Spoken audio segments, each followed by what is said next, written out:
സഹോദരന്മാരെ, ഇദ്ദേഹം ഈ നാസർ എന്ന് പറയുന്ന ഇദ്ദേഹം 2-3 ദിവസം മുമ്പ് ഹക്കീം അസീരിയുടെ ഒരു പ്രസംഗം കുറച്ച് ഭാഗം കേൾപ്പിച്ച് കഥാപ്രസംഗം നടത്തിപ്പോയി. അത് കേട്ട ഉടനെ എന്നെപ്പോലെയുള്ള പലരും അതിന് മറുപടി പറഞ്ഞു. അതിനുശേഷം ഇദ്ദേഹം ഒരു റിവ്യൂ ഇറക്കി. നിങ്ങൾക്ക് ഞാൻ മറുപടിയുമായി വരുന്നുണ്ട്, 15 മിനിറ്റുള്ള മറുപടിയുമായിട്ട് വരുന്നുണ്ട്, കാത്തിരിക്കൂ എന്നെല്ലാം പറഞ്ഞിട്ട്.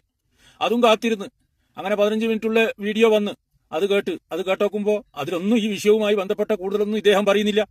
ഇദ്ദേഹം പറയുന്നത് എനിക്ക് ആ വീഡിയോ മാത്രമേ കിട്ടീന്, ആ കുറച്ച ഭാഗമേ എനിക്ക് കിട്ടിയിട്ടുള്ളൂ, അത് വെച്ചിട്ട് ഞാൻ കവേസാക്കിയതാണെന്നാണ് പറയുന്നത്. പിന്നെ മറ്റൊന്ന് ഇദ്ദേഹം പറയുന്നുണ്ട്, ഇദ്ദേഹം മരണത്തിന്റെ പക്കത്തുനിന്ന് എണീച്ചു വന്നവരും. അങ്ങനെ ഉണ്ടാ? ഒരു മരണത്തിന്റെ പക്കത്തുനിന്ന് ആരെങ്കിലും എണീച്ചു വരുവാ?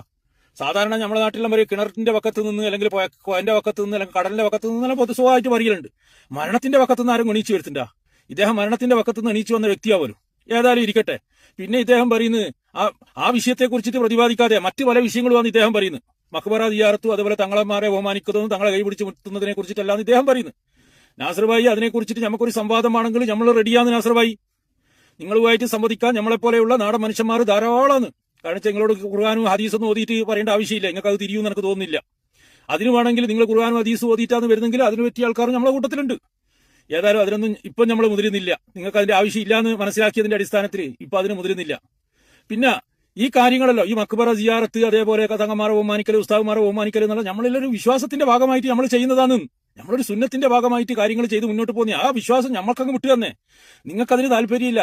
നിങ്ങൾക്ക് പൂജയോ അമ്പലത്തിൽ പോയിട്ട് വഴിപാട് നടത്തലും, അതുപോലെ തെയ്യവും കോലം കെട്ടലും, അതുപോലെ കളവ് പറയലും മത്സരവും, ഇതെല്ലാം നിങ്ങൾക്ക് താല്പര്യം, നിങ്ങൾ അതുമായിട്ട് മുന്നോട്ട് പോടുക. അതിനെ നമ്മൾ വിമർശിക്കാൻ വേണ്ടി വരുന്നില്ല. പിന്നെ നമ്മൾ ഇതെല്ലാം ഒരു ആചാരത്തിന്റെ ഭാഗമായിട്ട്, മുസ്ലിം വിശ്വാസത്തിന്റെ പാരമ്പര്യമായുള്ള ആചാരത്തിന്റെ ഭാഗമായിട്ട്, സുന്നത്തിന്റെ ഭാഗമായിട്ട് ചെയ്തു പോകുന്നതാണ്. അത് മാത്രമല്ല നാസർ ഭായി, നമ്മളെല്ലാം ഉപ്പയോമ്യോ ആദം നബി വരെയുള്ള ഉപ്പയോമ്യോ മുസ്ലിമാണ്. അവർക്ക് ഹിദായത്ത് കിട്ടി മരണപ്പെട്ടവരാണ്. മരിച്ചവർക്ക് അള്ളാഹു പിന്നീട് ഹിദായത്ത് നൽകിയിട്ടുണ്ടാവും എന്നെല്ലാം വിശ്വസിക്കുന്നവരാണ് നമ്മൾ. നിങ്ങൾ അങ്ങനെയല്ലല്ലോ. സ്വന്തം ഉപ്പയോമ്യോ മുശ്രിക്കാന്ന്, കുഫർ ചെയ്തവരാണ്, അവര് ഷിർക്ക് ചെയ്തവരാണ്, അവര് മരിക്കുന്ന സമയത്ത് ഹിദായത്ത് കിട്ടാണ്ട് ചത്തുപോയവരാണെന്ന് വിശ്വസിക്കുന്നവരാണല്ലോ നിങ്ങൾ. പിന്നെ നിങ്ങളോട് നമ്മൾ എന്ത് വാദപ്രതിവാദത്തിന് വരാനാണ്? അതുകൊണ്ട് ഇതിനൊന്നും നമുക്ക് താല്പര്യമില്ല.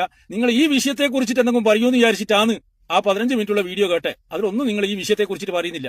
ഇനിയും തന്നെ ഇങ്ങനെയുള്ള പണ്ഡിതന്മാർ പറയുന്ന പ്രസംഗങ്ങൾ കട്ട് ചെയ്തിട്ട് മാറ്റിക്കോട്ടിയിട്ട് വന്നിട്ട് കഥാപ്രസംഗം നടത്തുമ്പോൾ ഒന്ന് ശ്രദ്ധിക്കണം.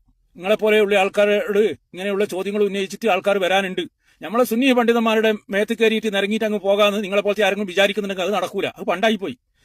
ഇന്ന് കൃത്യമായ അക്ഷരത്തെറ്റില്ലാണ്ട് നിങ്ങൾ ഏത് രൂപത്തിലാണോ സംസാരിക്കുന്ന അതേ രൂപത്തിൽ സംസാരിച്ച് മറുപടി പറയാൻ പറ്റുന്ന ചെറുപ്പക്കാരുകളും ഏത് രൂപത്തിലാണോ ആ രൂപത്തിൽ മറുപടി പറയാൻ പറ്റുന്ന ആൾക്കാർ നമ്മളെ കൂട്ടത്തിൽ ഉണ്ട് എന്നുള്ള കാര്യം നിങ്ങൾ ഓർമ്മിക്കുന്നത് നല്ലതാ. ഇനിയും തന്നെ സുന്നി പണ്ഡിതന്മാരുടെ ഞഞ്ഞത്ത് കയറിയിട്ട് അവർ പറയുന്ന കാര്യങ്ങളിൽ ചെറിയൊരു ക്ലിപ്പ് മാത്രം കട്ട് ചെയ്ത് വന്നിട്ട് കഥാപ്രസംഗം നടത്തിയിട്ട് റീച്ച് ഉണ്ടാക്കുക എന്ന് പറയുന്ന ആ പരിപാടി അങ്ങ് നിർത്തിക്കളാം. ഏട്ടാ നാസർ ഭായി, മരണത്തിന്റെ പക്കുന്നല്ല എണീച്ച് വന്നെന്ന് പറയുന്നത്. അതുകൊണ്ട് തന്നെ ഈ സുന്നി പണ്ഡിതന്മാരുടെ വേണ്ടിക്ക് കൂടുതൽ കയറാൻ വേണ്ടി നിൽക്കണ്ട. അത്രേ നിങ്ങളോട് പറയാനുള്ളൂ.